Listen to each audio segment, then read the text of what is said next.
बच्चों, मैं दीपक शर्मा आपके अपने YouTube चैनल दीपक साइंस क्लासेस में आपका स्वागत है। बच्चों, इससे पहले वाली क्लास के अंदर हमने बात की थी ओम के नियम के बारे में कि ओम का नियम क्या होता है, ओम का नियम किसने दिया, ओम का नियम क्या होता है। और बच्चों, ओम के नियम के अंदर हमने बात की थी एक समानुपातिक स्थिरांक कैपिटल आर के बारे में, जिसे बच्चों क्या कहा था, प्रतिरोध कहा था। और बच्चों, हमने ये भी बात की थी कि ये जो प्रतिरोध होता है वह किन किन कारकों पर क्या करता है, डिपेंड करता है। बच्चों, ये प्रतिरोध है वह चालक की लंबाई के समानुपाती होता है, चालक के अनुप्रस्थ काट क्षेत्रफल के व्युत्क्रमानुपाती होता है। और बच्चों, ये पदार्थ की प्रकृति पर भी निर्भर करता है और बच्चों यह ताप पर भी निर्भर करता है। और मैंने बताया था कि चालकों के अंदर ताप बढ़ाने पर प्रतिरोध का मान बढ़ता है और अर्धचालकों के अंदर बच्चों अर्धचालक परम शून्यता, जिसे 0 केल्विन कहते हैं या -273 डिग्री सेंटीग्रेड कहते हैं।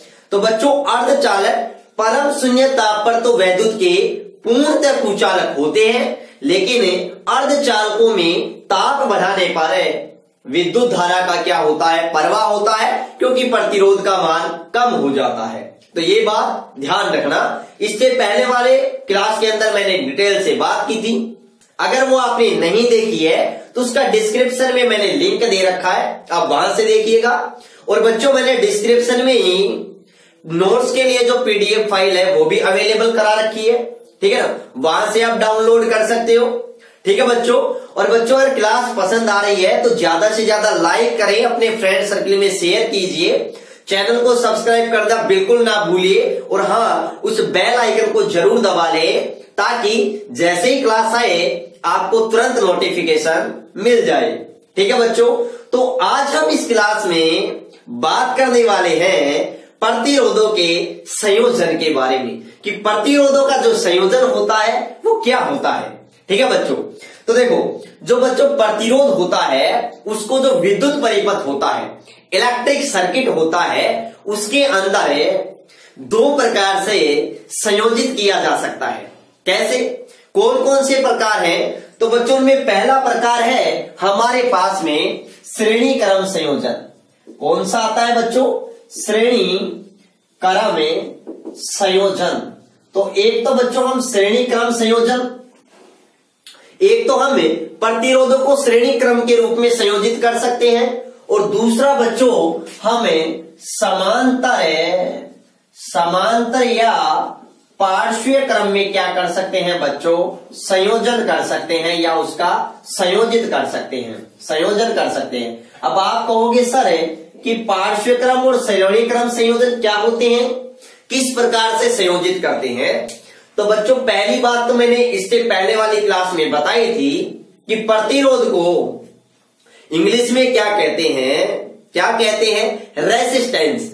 तो बच्चों, इसको रेसिस्टेंस कैपिटल आर से, रेसिस्टेंस का पहला वर्ड है आर, ठीक है, अंग्रेजी वर्णमाला में। तो हम बच्चों इसको कैपिटल आर से क्या करते हैं, प्रदर्शित करते हैं, डिनोटेड करते हैं, ठीक है बच्चों। अब ध्यान से समझिएगा कि श्रेणी क्रम संयोजन क्या होता है। बच्चों, मेरे पास में 3 प्रतिरोध हैं, ध्यान से समझिएगा। एक है मेरे पास बच्चों ये R1 है, दूसरा बच्चों मेरे पास ये है R2 है, और बच्चों इसी प्रकार ये मेरे पास में तीसरा क्या है, R3 है। ये मेरे पास R1 हो गया, ये मेरे पास R2 हो गया और ये मेरे पास क्या हो गया, R3 हो गया। ये बच्चों प्रतिरोध का सिंबल होता है। देखो, ये प्रतिरोध है, ये प्रतिरोध है। तो बच्चों, श्रेणी क्रम संयोजन क्या होता है, आप ऐसे समझिए कि ये मेरे पास 3 प्रतिरोध है, 3 प्रतिरोध। तो बच्चों, श्रेणी क्रम संयोजन क्या होता है? यदि पहले प्रतिरोध, देखो ये पहला प्रतिरोध है, ये पहला प्रतिरोध का पहला सिरा है, ये पहले प्रतिरोध का दूसरा सिरा है, ये दूसरा प्रतिरोध है, ये दूसरे प्रतिरोध का पहला सिरा है, ये दूसरे प्रतिरोध का दूसरा सिरा है। इसी प्रकार ये तीसरा प्रतिरोध का पहला सिरा है और ये तीसरे प्रतिरोध का दूसरा सिरा है। तो बच्चों, सिंपल सी बात है, आपको इन तीनों को जोड़ना है। ये मान के चलो ये 3 धागे हैं, आप इनको जोड़ोगे तो कैसे करोगे, इसको आप इससे बांध दोगे, इसको आप इससे बांध दोगे, ऐसे ही करोगे। तो वही बात है, यदि हम पहले प्रतिरोध के दूसरे सिरे को दूसरे प्रतिरोध के पहले सिरे से ऐसे जोड़ दें, इस टाइप से, दूसरे प्रतिरोध के दूसरे सिरे को तीसरे प्रतिरोध के पहले सिरे से जोड़ दें, और बच्चों इनका जो पहले प्रतिरोध का पहला सिरा और दूसरे प्रतिरोध का अंतिम प्रतिरोध, तीसरा या और भी हो सकते हैं, तीसरे प्रतिरोध का जो अंतिम सिरा है उनका कनेक्शन सीधा किससे कर दें, बैटरी से कर दें। तो बच्चों इस प्रकार का जो संयोजन होता है वो कौन सा संयोजन होता है, श्रेणी क्रम संयोजन होता है। समझ रहे हो ना, पहली प्रतिरोध का दूसरा सिरा दूसरे प्रतिरोध के पहले सिरे से, दूसरे प्रतिरोध का दूसरा सिरा तीसरे प्रतिरोध के पहले सिरे से, इस प्रकार से पहले प्रतिरोध का पहला सिरा और अंतिम प्रतिरोध या तीसरे प्रतिरोध का दूसरे सिरे का कनेक्शन सीधा किससे कर दिया जाए, बैटरी से कर दिया जाए। तो इस प्रकार का संयोजन क्या कहलाता है बच्चों, श्रेणी क्रम संयोजन कहलाता है। ध्यान से समझिएगा, पहला प्रतिरोध है, ये दूसरा प्रतिरोध है, पहले प्रतिरोध के दूसरे सिरे को दूसरे प्रतिरोध के पहले सिरे से ये क्या कर दिया मैंने, संयोजित कर दिया। इसी प्रकार दूसरे प्रतिरोध के दूसरे सिरे को तीसरे प्रतिरोध के पहले सिरे से क्या कर दिया, ये बांध दिया, संयोजित कर दिया। इसी प्रकार से बच्चों पहले प्रतिरोध का जो पहला सिरा है उसको बैटरी के एक टर्मिनल से जोड़ देते हैं, ये जोड़ दिया अपन ने, ये बैटरी है, ये बैटरी है, इससे जोड़ दिया, ये यहां पर कुंजी लगा दी, ये के हो गई, ये जोड़ दिया हमने। तो इस प्रकार के संयोजन को बच्चों हम क्या कहते हैं, श्रेणी क्रम संयोजन, प्रतिरोधों का श्रेणी क्रम संयोजन। तो देखो इसी प्रकार से बहुत सारे प्रतिरोध लगे हो सकते हैं। अगर हम इसके बीच में अगर हमें एमीटर जोड़ना चाहिए तो ये श्रेणी क्रम के अंदर हम क्या जोड़ सकते हैं, एमीटर, जो किसका मापन करेगा, विद्युत धारा का क्या करेगा बच्चों, मापन करेगा। तो ये तो हमारे पास में क्या हो गया बच्चों, श्रेणी क्रम संयोजन हो गया। क्लियर ये बात। उसके बाद में बात करते हैं बच्चों समांतर क्रम संयोजन के बारे में। देखो समांतर क्रम संयोजन भी बिल्कुल सिंपल सी बात है। ये हमारे पास में तीन प्रतिरोध हैं। देखो ध्यान से समझिएगा, तीन प्रतिरोध कौन कौन से हैं, ये R1 हो गया हमारे पास, ये हमारे पास क्या हो गया, R2 हो गया। इसी प्रकार से बच्चों ये हमारे पास में क्या हो गया, R3 हो गया। ठीक है, वही बात, ये तीन प्रतिरोध है। देखो तीनों का एक सिरा सेम है, ये तीन प्रतिरोध है। यदि बच्चों इन तीनों सिरों को एक बिंदु से बांध दिया जाए, इन तीनों सिरों को एक बिंदु से बांध दिया जाए, मतलब इनका सीधा कनेक्शन किससे कर दिया जाए, बैटरी से कर दिया जाए, तो इस प्रकार के संयोजन को बच्चों हम क्या कहेंगे, पैरेलल या समांतर क्रम संयोजन। समांतर क्रम संयोजन को ही बच्चों पार्श्व क्रम संयोजन कहते हैं। क्लियर। देखो ये तीनों प्रतिरोध है R1, R2, R3, इनका जो पहला सिरा है इसको मैं एक बिंदु से बांध देता हूं। देखो ये मैंने एक बिंदु से बांध दिया, इसको मैंने एक बिंदु से बांध दिया, इसको मैंने एक बिंदु से बांध दिया। इसी प्रकार से बच्चों जो इन तीनों प्रतिरोध का जो दूसरा सिरा है उसको मैं एक बिंदु से बांध देता हूं, यहां पर ये मैंने कनेक्ट कर दिया। क्लियर। इस प्रकार का उसके बाद में इस सिरे को बच्चों उसी प्रकार से ये अपन कनेक्ट कर देते हैं बच्चों बैटरी से। ये कुंजी लगा दी, ये बैटरी लगा दी मैंने, और बच्चों ये इस प्रकार से अपन कनेक्ट कर दें, संयोजित कर दें। तो बच्चों ये हमारे पास में कौन सा संयोजन आ जाएगा, ये हमारे पास में आ जाएगा बच्चों समांतर क्रम संयोजन। इसके भी हम अगर श्रेणी क्रम में लगाना चाहें तो क्या लगा सकते हैं, एमीटर, क्योंकि मैंने आपको बताया था एमीटर को हमेशा श्रेणी क्रम में लगाते हैं परिपथ में, ठीक है, और वोल्ट मीटर को हमेशा समांतर या पार्श्व क्रम में लगाते हैं। आप समझे कुछ कि श्रेणी क्रम किसे कहते हैं और समांतर क्रम किसे कहते हैं। ध्यान से समझिएगा, दोबारा समझिएगा। पहले प्रतिरोध के दूसरे सिरे को दूसरे प्रतिरोध के पहले सिरे से, दूसरे प्रतिरोध के दूसरे सिरे को तीसरे प्रतिरोध के पहले सिरे से, इस प्रकार तीसरे प्रतिरोध के अंतिम दूसरे सिरे को और पहले प्रतिरोध के पहले सिरे को डायरेक्ट सीधे बैटरी से जोड़ दिया जाए तो इस प्रकार का संयोजन क्या कहलाता है बच्चों, श्रेणी क्रम संयोजन कहलाता है। क्लियर ये बात। ये श्रेणी क्रम संयोजन की हमारे पास क्या हो गई, डेफिनेशन हो गई, परिभाषा हो गई।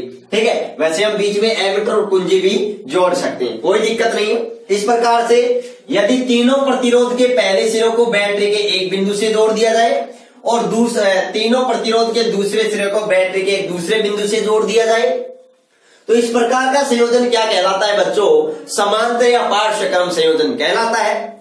एमीटर इसलिए लगाते हैं कि बैटरी से जो धारा प्रवाहित हो रही है उस धारा का क्या मान है, यह ज्ञात करने के लिए हम क्या लगाते हैं बच्चों? एमीटर लगाते हैं। कुंजी बच्चों, हम परिपथ को चालू मतलब ऑन और ऑफ करने का कार्य किसका होता है? कुंजी का होता है, जिसे हम स्विच कहते हैं। ठीक है ना, स्विच बटन। क्लियर है बात? तो ये हमारे पास में क्या हो गया बच्चों? श्रेणी क्रम संयोजन और समांतर क्रम संयोजन हो गया।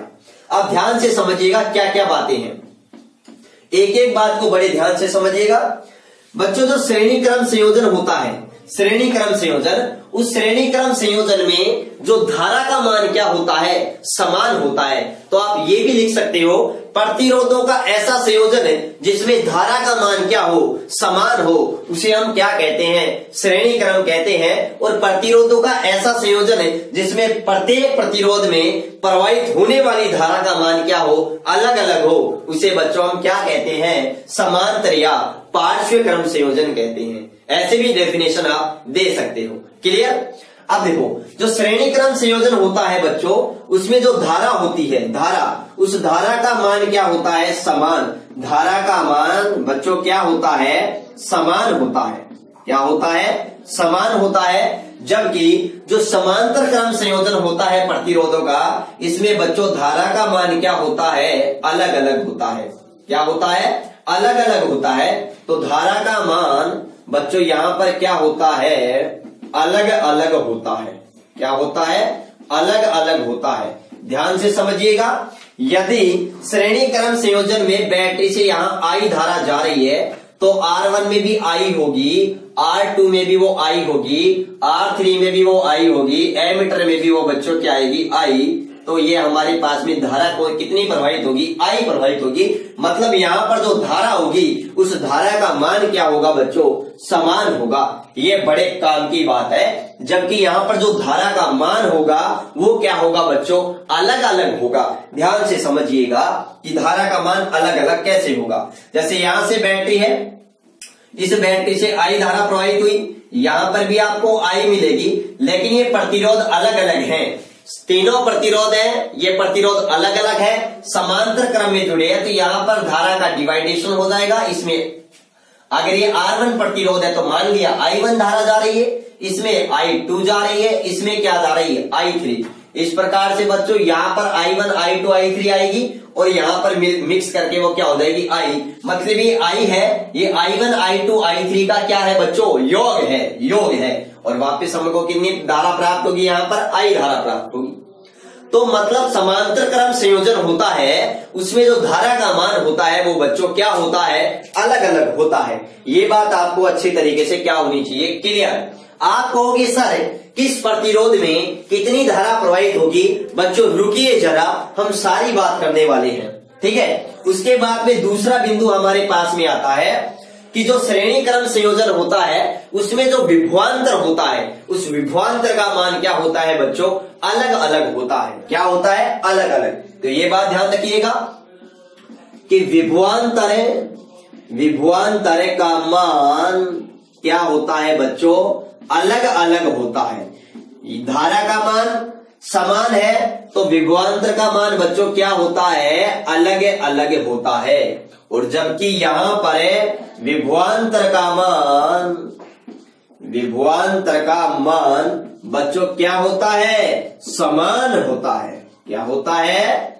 समान होता है। ये बात अच्छी तरीके से ध्यान रखना। धारा का मान समान है तो बच्चों विभवांतर का मान अलग अलग होगा। धारा का मान अलग अलग है तो यहां पर विभवांतर का मान क्या होगा बच्चों? समान होगा। विभवांतर दो बिंदुओं के बीच विभव का जो अंतर होगा उसे क्या कहते हैं? विभवांतर कहते हैं। यह एक अदिश राशि है जिसका ऐसा ही मात्रक क्या है बच्चों? वोल्ट होता है। और बच्चों इसका मापन वोल्ट मीटर से किया जाता है। और वोल्ट मीटर को बच्चों हमेशा कौन से क्रम में लगाते हैं? समांतर या पार्श्व क्रम में लगाते हैं। अब ध्यान से समझिएगा यहां पर अगर आप विभवांतर का मापन करोगे तो वोल्ट मीटर लगाओगे आप, एक यहां पर आपको ऐसे लगाना पड़ेगा, एक दूसरा ऐसे लगाना पड़ेगा, एक तीसरा ऐसे लगाना पड़ेगा। मतलब इसके सिरों पर यहां पर विभवांतर होगा, यहां पर V1 उत्पन्न होगा, यहां पर क्या होगा V2 मिलेगा आपको, और यहां पर क्या मिलेगा बच्चों V3 मिलेगा। ये तीनों विभवांतर है, ये इसका जो सम है बच्चों वो बैटरी के वोल्टेज के क्या होगा इक्वल ही होगा। मतलब इस कैपिटल V का मान V1 plus V2 plus V3 के क्या होगा इक्वल होगा। जिस प्रकार से इस I का मान I1 plus I2 plus I3 के योग के बराबर है। ठीक है, यहां पर देखो, यहां समांतर क्रम में हम क्या लगाएंगे वोल्ट मीटर लगाएंगे। तो यहां लगाएंगे, एक उसका तार यहां जोड़ेंगे बच्चों, इस प्रकार से लगाएंगे वोल्ट मीटर, और एक यहां। तो बच्चों इन दोनों बिंदुओं पर आपको जो वोल्ट मीटर, जो वोल्टेज, जो विभव प्राप्त, जो वो विभवांतर प्राप्त होगा, वो बच्चों क्या प्राप्त होगा समान। यहां पर जो मिलेगा वही आपको यहां पर मिलेगा। तो याद रखिएगा कि जो समांतर क्रम संयोजन होता है उसमें विभवांतर का मान क्या होता है समान होता है। चलो आप यहां तक का स्क्रीनशॉट लीजिएगा, एक बार स्क्रीनशॉट लीजिएगा बच्चों यहां तक का।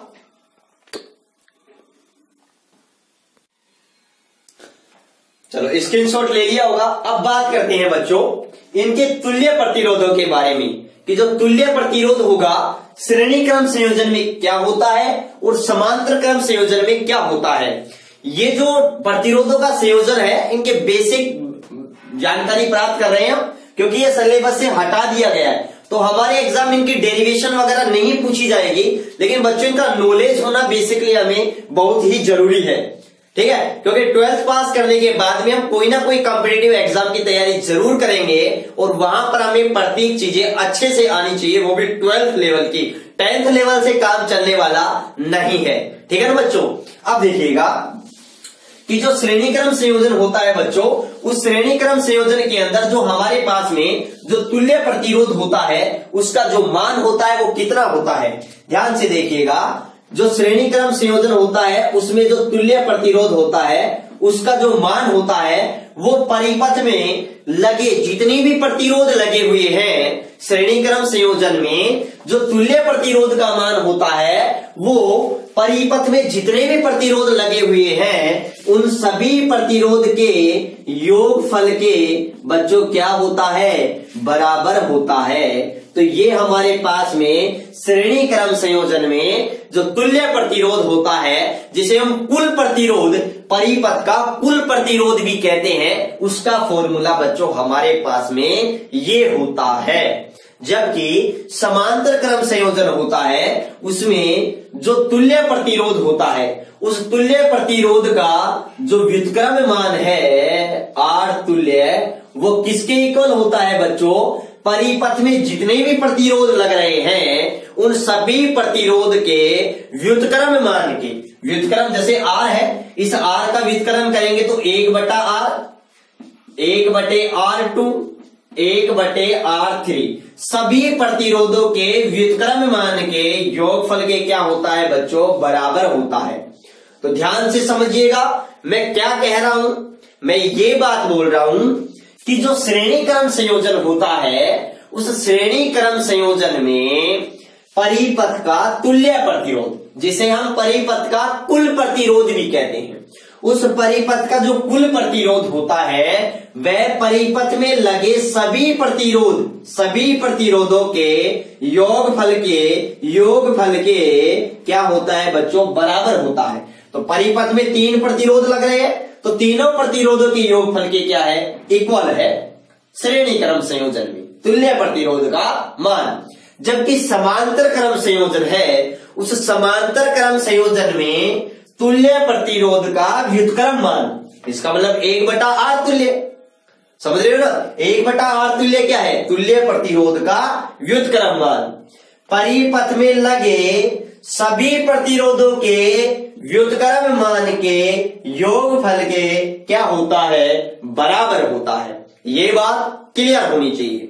अगर परिपथ में बच्चों n प्रतिरोध लगे हुए हैं तो हम डैश डैश करके n प्रतिरोधों के लिए हम ऐसे भी लिख सकते हैं, या n प्रतिरोध लगे हुए हैं तो R तुल्य equal R1 plus R2 plus R3 plus dash dash dash plus Rn।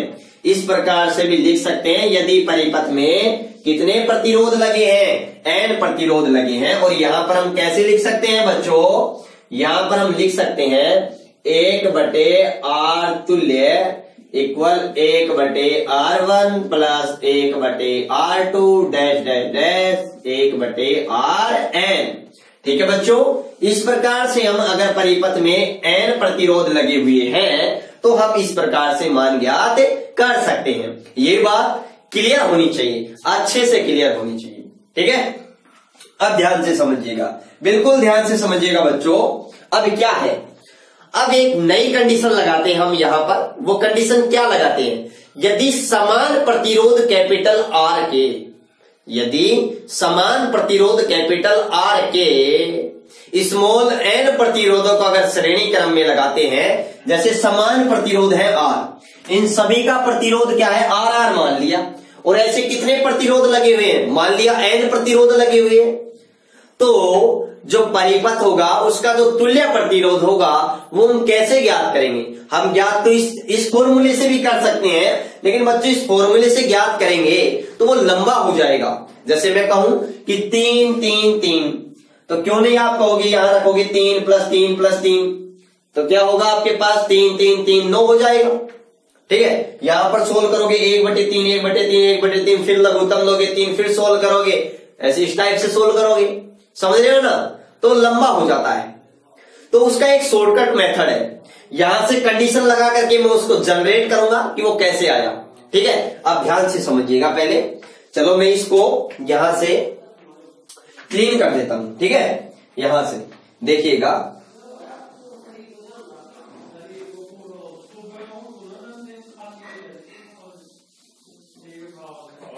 अब देखिएगा कंडीशन क्या है। कंडीशन हमारे पास में ये है, यदि समान प्रतिरोध कैपिटल R के स्मॉल n प्रतिरोध, यदि समान प्रतिरोध कैपिटल R के n प्रतिरोध, स्मॉल n प्रतिरोध मतलब जो समान प्रतिरोध कैपिटल R मान लिया, समान प्रतिरोध के जिसका प्रतिरोध RR है सभी का, और संख्या में कितने हैं स्मॉल n प्रतिरोधों को, यदि समान प्रतिरोध कैपिटल R के स्मॉल n प्रतिरोधों को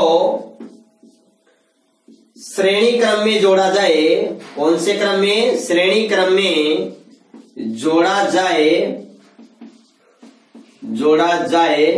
तो बच्चों जो तुल्य प्रतिरोध होगा, क्या होगा, तुल्य प्रतिरोध होगा, वो हमारे पास में क्या होगा। अब आप कहोगे सर तुल्य प्रतिरोध क्या होगा, अरे बच्चों तुल्य प्रतिरोध क्या होगा, R तुल्य बराबर आप रख दो R प्लस R, मतलब यहां पर देखो R ही है, यहां पर भी हमारे पास R ही है, और यहां पर भी क्या है RR है। ऐसे हमारे पास में कितने हो सकते हैं, Rn तक हो सकते हैं, n प्रतिरोध लगे हुए हैं, तो उन Rn का मान भी क्या है R ही है, तो n प्रतिरोध है।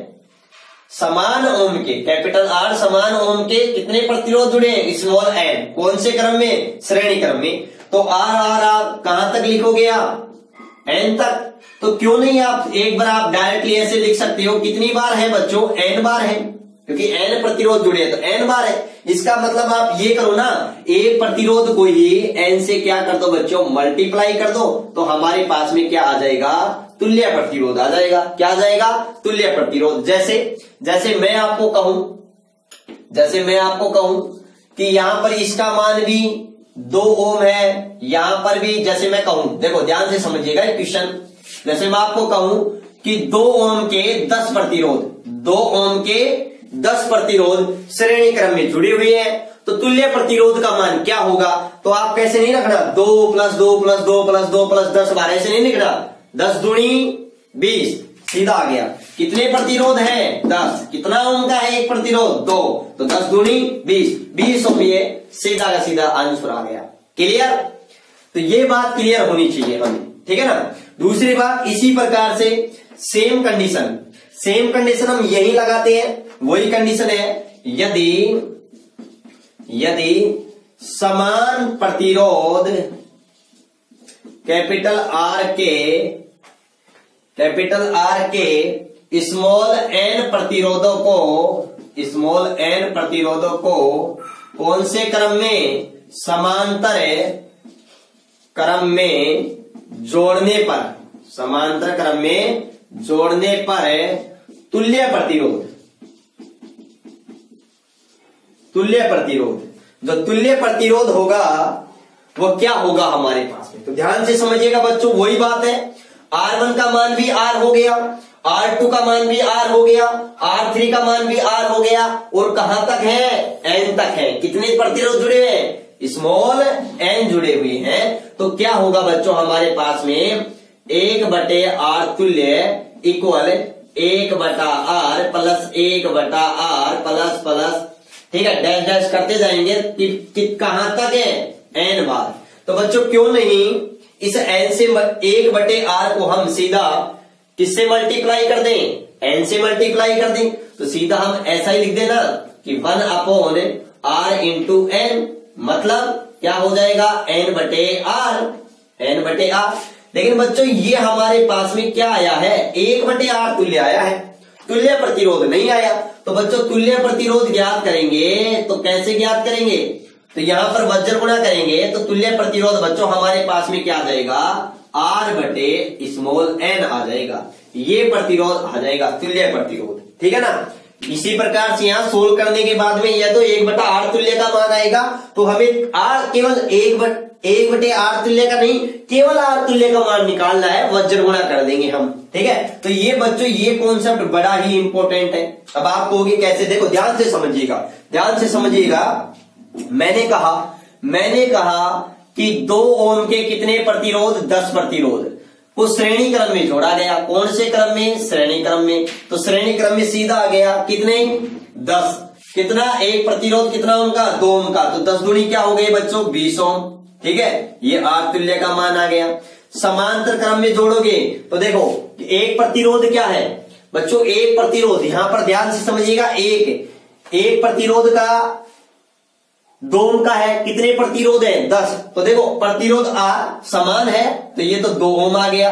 तो R तुल्य का मान क्या होगा कि ये तो 2 और कितनी संख्या है, 10। तो बच्चों 2 में कितना का भाग दे देंगे, 10 का। तो ये हमारे पास में क्या आ जाएगा, 0.2 ओम। ये बात क्लियर। अब देखिए एक बहुत ही मजेदार बात है, वो बात और बताता हूं मैं आपको। क्या, देखो यहां पर मल्टीप्लाई हो रहा है और आपको पता है कोई भी संख्या को अगर मल्टीप्लाई करते हैं तो जो वैल्यू आती है हमारे पास में वो ज्यादा आती है, पहले से ज्यादा आती है। गुणा करने पर कोई भी राशि बढ़ती है, जो कि भाग देने पर कोई भी राशि क्या होती है, कम होती है। तो बच्चों एक बात और ध्यान से समझना, वो बात क्या है मैं आपको समझाऊंगा, एक एग्जाम्पल लेकर समझाऊंगा। बच्चों ये बात एग्जाम्पल लेकर क्लियर करूंगा। पहले आप इसका स्क्रीनशॉट लीजिएगा, ठीक है, आप इसका स्क्रीनशॉट लीजिएगा। तो स्क्रीनशॉट ले लिया। अब देखो, तो देखो वो बात क्या है, अब हमारे पास में वो बात क्या है बच्चों, ध्यान से समझिएगा, बिल्कुल ध्यान से समझिएगा। देखो इसके नीचे उतारते रहना, और वैसे मैंने नोट्स नीचे डिस्क्रिप्शन में PDF का लिंक दे रखा है, आप वहां से डाउनलोड कीजिएगा और उसको पढ़िएगा अच्छे से, ठीक है बच्चों।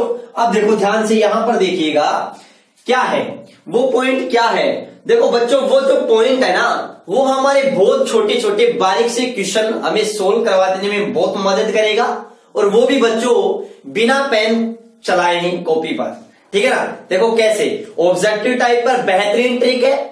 वो क्या है, देखो जो श्रेणी क्रम होता है ना बच्चों, उस श्रेणी क्रम में जो हमारे पास में तुल्य प्रतिरोध होता है, श्रेणी क्रम में तुल्य प्रतिरोध का मान परिपथ में लगे सबसे अधिक प्रतिरोध से भी क्या होता है बच्चों, अधिक होता है। क्या होता है, अधिक होता है। ध्यान से समझिएगा। जबकि जो श्रेणी क्रम होता है, श्रेणी क्रम, तो श्रेणी क्रम में जो हमारे पास में जो तुल्य प्रतिरोध होता है, क्या होता है, समांतर क्रम के अंदर जो तुल्य प्रतिरोध का मान परिपथ में लगे सबसे कम प्रतिरोध से भी कम प्राप्त होता है। बच्चों जो समांतर क्रम होता है उसके अंदर जो तुल्य प्रतिरोध होता है, क्या होता है बच्चों, तुल्य प्रतिरोध होता है। उस तुल्य प्रतिरोध का जो मान होता है बच्चों, वो जो परिपथ है, उस परिपथ के अंदर बच्चों देखो ध्यान से समझिएगा, दोनों बिंदु बड़े ही इंपॉर्टेंट है, बड़े ही काम के हैं। आप कहोगे सर कैसे, देखो ध्यान से समझिएगा।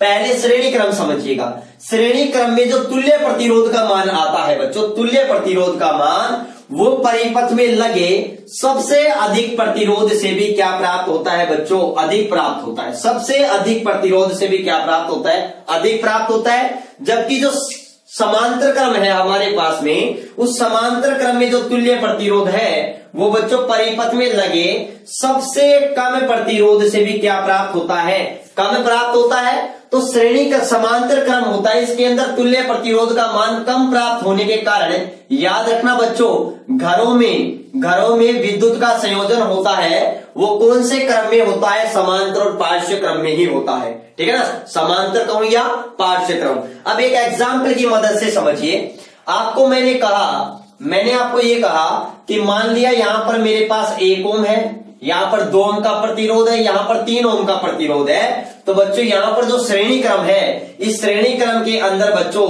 जो हमारे पास में जो तुल्य प्रतिरोध आएगा, क्या आएगा, जो तुल्य प्रतिरोध आएगा वो बच्चों क्या आएगा, R1 plus R2 plus R3। ठीक है, वैसे अपन जोड़ करके निकाले।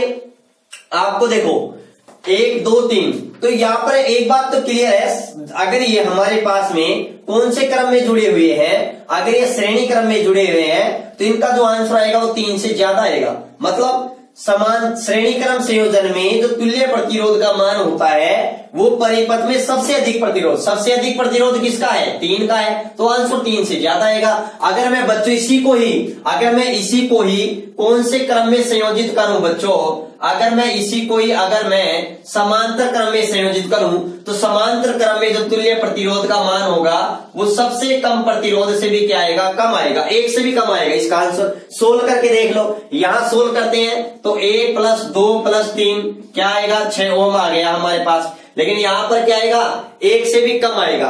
कैसे आएगा, देखो मैं यहां पर सोल्व कर रहा हूं, 1/R तुल्य, यहां पर कर देता हूं 1/R तुल्य, तो क्या आएगा 1/1 प्लस 1/2 प्लस 1/3।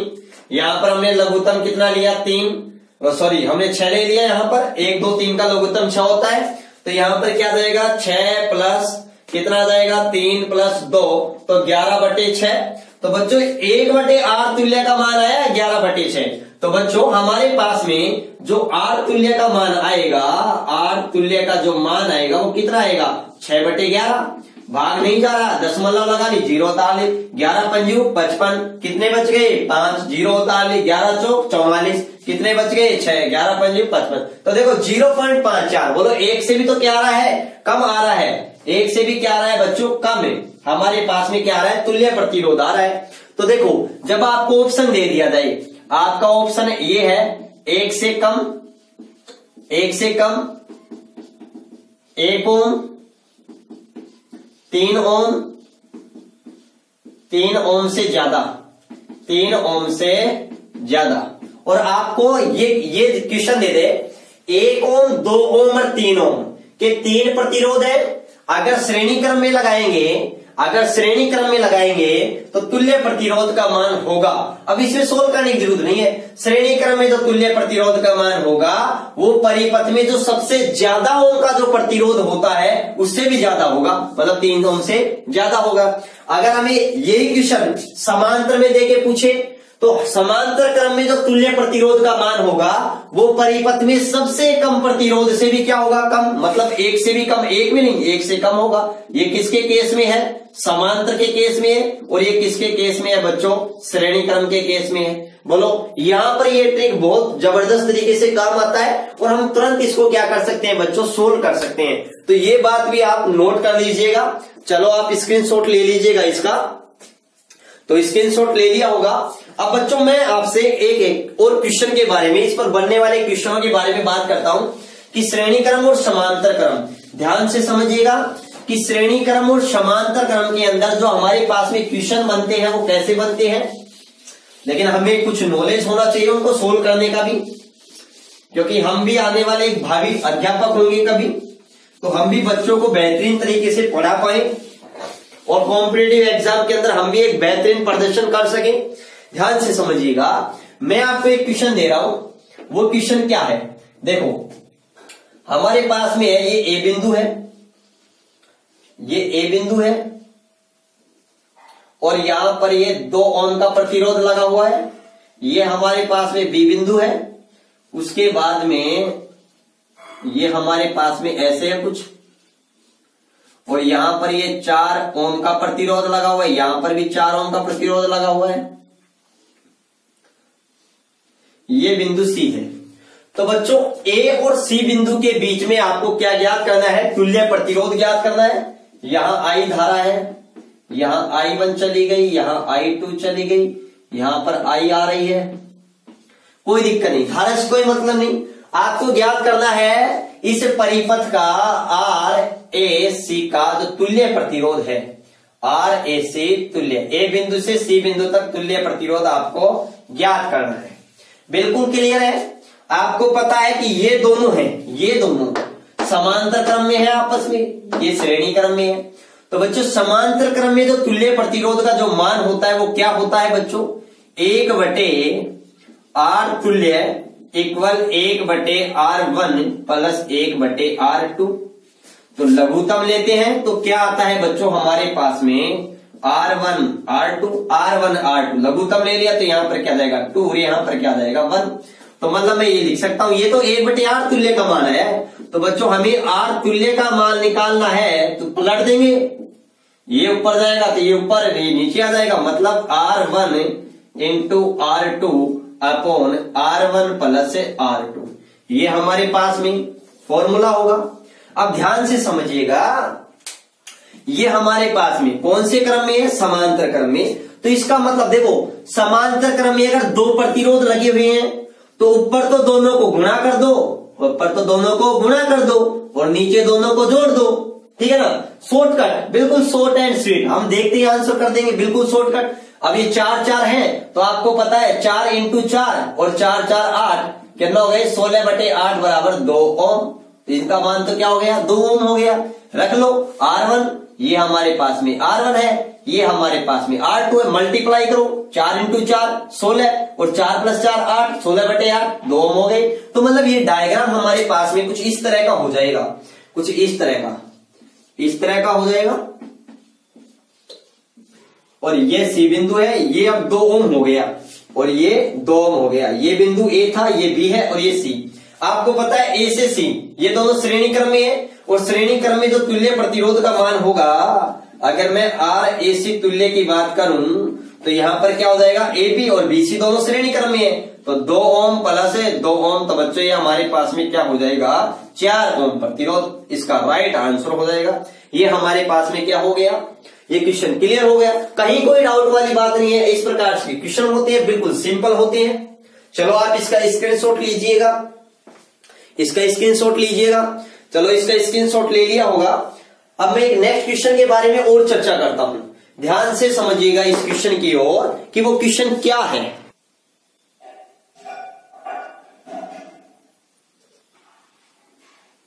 देखो, तो यहां पर मैं बात करता हूं एक और क्वेश्चन के बारे में, बिल्कुल सिंपल है।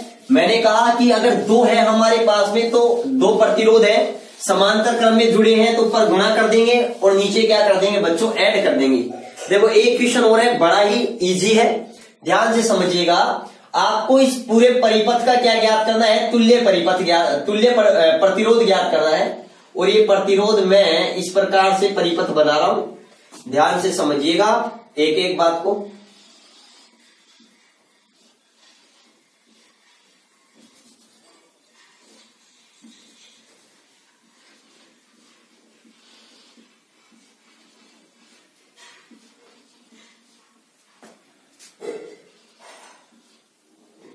इस प्रकार से मेरे पास में क्या है, एक परिपथ है, ठीक है, इस प्रकार से है। ये यहां पर 5 ओम है, ये यहां पर 7 ओम है बच्चों। ये यहां पर हमारे पास क्या है, ये इसका मान लिया ये 3 ओम है, यहां पर ये 5 ओम है, यहां पर ये 6 ओम है, यहां पर ये 4 ओम है। ये मान लिया मैंने ए बिंदु और ये मान लिया मैंने बी बिंदु, ठीक है। चलो यहां पर ये मैंने बी दे देता हूं, यहां पर बी और यहां पर मैं दे देता हूं इसको सी। इसका मेरे को तुल्य प्रतिरोध क्या करना है, ज्ञात करना है बच्चों कि तुल्य प्रतिरोध कैसे ज्ञात करें। बेहद सिंपल है, बेहद सिंपल है, ध्यान से समझिएगा। देखो सबसे पहले आप क्या देखोगे, सबसे पहले आप देखोगे कि ये दोनों कौन से क्रम में हैं, समांतर क्रम में, समांतर क्रम में। तो यहां पर इनका तुल्य प्रतिरोध क्या होगा, इनको सीधी लाइन बना दे क्यों ना, फिर ये दोनों आपस में समांतर हो जाएंगे। तो यहां पर देखो ये दोनों समांतर क्रम में हैं, तो इनका जो तुल्य प्रतिरोध होगा वो क्या होगा बच्चों, तो 3 × 6 अपॉन 3 + 6, 6 × 18 ओम और बटे 9, मतलब ये हमारे पास में क्या आ जाएगा 2 ओम। तो यहां पर 2 ओम। तो डायग्राम हमारे पास में बच्चों कुछ इस तरह का हो जाएगा, कुछ डायग्राम, ये डायग्राम कुछ इस तरह का हो जाएगा।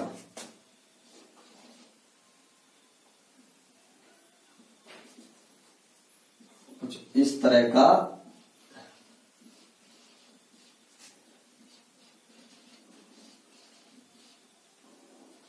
ये डायग्राम इस तरह का हो जाएगा। यहां पर ये 7 ओम है ही और यहां पर ये 5 ओम है, यहां पर ये 5 ओम है, यहां पर ये 4 ओम है, यहां पर ये कितना आ जाएगा 2 ओम है। अब बच्चों यहां पर देखिएगा, बहुत ही ध्यान से समझिएगा एक एक बात को। देखो क्या है, ये दोनों आपस में श्रेणी क्रम में है, ये दोनों आपस में श्रेणी क्रम में है, तो क्यों नहीं मैं इन दोनों को एक साथ ऐसे लिख दूं, एक साथ इसको ऐसे लिख दूं कि 5 7 और 5 12,